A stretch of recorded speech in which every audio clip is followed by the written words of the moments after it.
மக்களே மக்களே மகிழ்ச்சியான செய்தி இந்த மாலை வேளையிலே.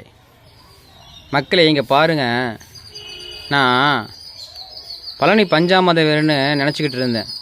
ஆனால் யதார்த்தமாக பார்த்தா இன்றைக்கி மதியம் எனக்கு சபரிமலையோட நீலக்கல் தேவஸ்தானத்தோட பஞ்சாமதம் எனக்கு கிடச்சிருக்கு. ஆக மொத்தம் ஏறக்குறைய ரெண்டுமே ஒரே இது தான். அதோடு பாருங்கள், கேரளாவுக்கே உரித்தான தேங்காயில் செய்யப்பட்ட நேந்திரன் சிப்ஸ் எனக்கு கிடச்சிருக்கு.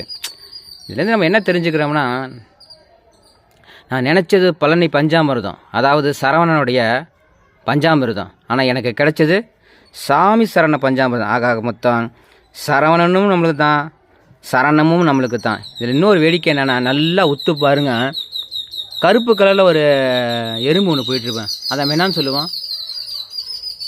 பிள்ளையார் எறும்புன்னுவோம். ஆக பிள்ளையாரும் வந்துட்டார், முருகப்பெருமானும் வந்துட்டார், ஐயப்ப பெருமானும் வந்துட்டார். ஆக நம் எண்ணம்தான் வாழ்க்கையின் எண்ணங்களாக அமைகின்றன.